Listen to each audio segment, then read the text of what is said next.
Stanza 4 to a Skylark by P.B. Shelley. Shelley continues writing.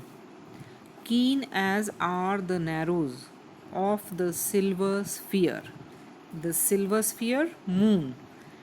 The arrows, that is, the beams or rays of the moon, are very keen or sharp or bright, whose intense lamp narrows in the white dawn clear. When it is dawn time and the sky becomes clear, the intense lamp or the sharp lamp or the bright lamp of the moon loses its brightness until we hardly see. We cannot see it because it is morning time, but we still feel that it is there. Similarly, we can listen to the music of the skylark, and we can feel that it is there, but we are unable to see it. Now, Shelley compares the song of the skylark to a number of phenomena and gives a series of similes. All the earth and air with thy voice is loud. Shelley says that the whole of the earth and the air, the atmosphere, is filled with your voice or filled with your music, as when night is bare, like when the sky is clear, the night is bare. From one lonely cloud and from one single cloud, the moon rains out her beams. The beams of the moon come out from beyond this cloud, and they are very bright, and heaven is overflowed, and the heaven or the sky is filled with the bright beams of the moon. Now, Shelley is comparing the beams of the moon which spread out from behind a cloud during the silence of the night. In the next stanza, he writes, What thou art, we know not. What you are, we do not know. We human beings do not know what the skylark is. What is most like thee? What is most like you? Or what is that thing which is similar to you or which resembles you the most? From rainbow clouds there flow not drops so bright to see. He says that we cannot see bright drops coming out from the rainbow clouds as from thy presence, as from your presence, showers a rain of melody. Wherever the skylark is present, there is a rain of melodious music, there is a shower of music. The song of the skylark is compared by Shelley to the raindrops from the rainbow clouds, but he says that the raindrops from the rainbow clouds are not so bright as the song of the skylark is. Again, he compares the music of the skylark to the poetry of a poet. He says that, like a poet hidden, like a poet who is sitting in his room in the light of thought, and he is lost in his thought, singing hymns unbidden. He sings songs, or the poet writes songs which come to him spontaneously, till the world is wrought to sympathy with hopes and fears it heeded not. The poet writes till the world is wrought to sympathy with hopes and fears of humanity which it did not think before. The poet can move to sympathy all hearts.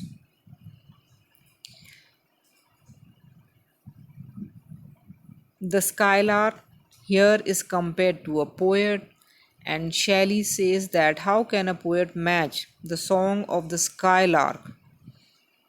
It is similar because it is symbolic of the poet and what the poet represents and strives for, the poet ultimately achieves.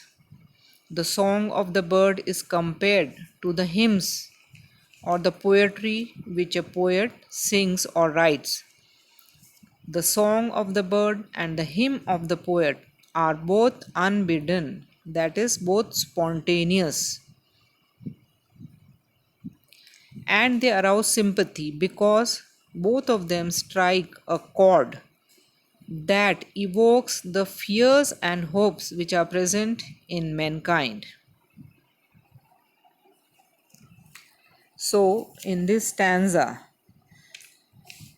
Shelley gives a picture of a poet sitting alone in his study room, radiating his brilliant ideas and images to delight as well as stir all sympathetic hearts. In the next stanza, the poet writes, like a high born maiden. Here he compares the skylark's song to a high born maiden or a lady who belongs to a royal family who is sitting in her palace in a tower. She is trying to soothe her love laden heart or soul, her heart which is filled with love in the secret hour of night, with music which is as sweet as love. And this music overflows or fills her bedroom or her bar. So here he gives a simile.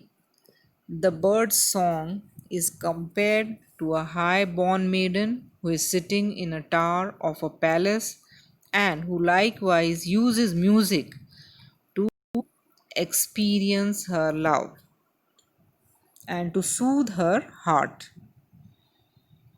In the next stanza, Shelley says that like a glowworm golden in a dell of dew, like a glowworm which has golden color and which is present in a dell valley, valley of dew. It scatters unbeholden its aerial hue. This glowworm scatters its color in the air, but it is not seen, it is hidden. Amongst the flowers and grass, the glowworm remains behind the flowers and grass we cannot see, which screen it from the view. And because of the grass and the flowers, we cannot see the glowworm, but we can feel its light.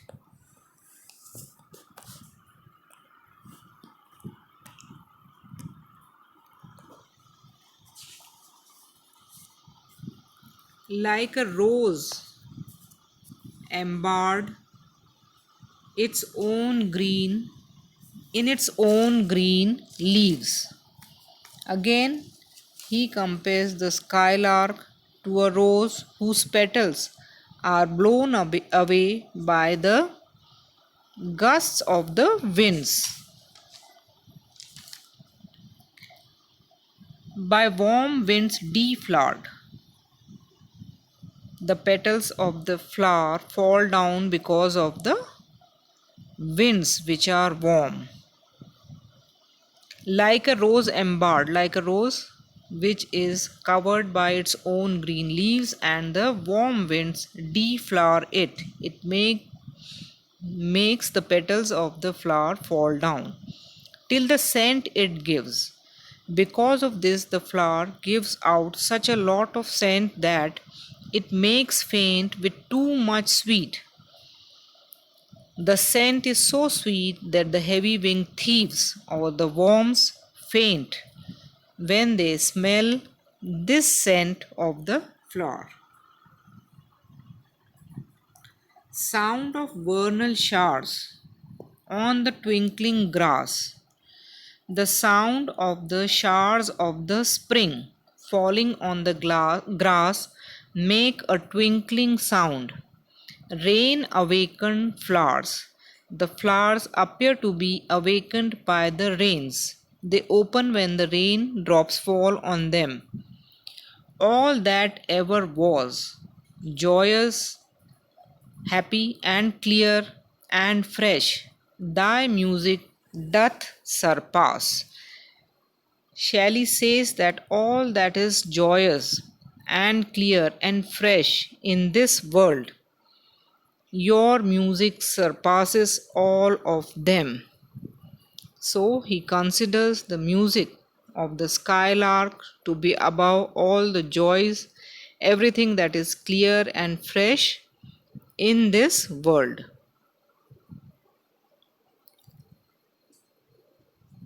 And says that the music of the skylark surpasses all of them.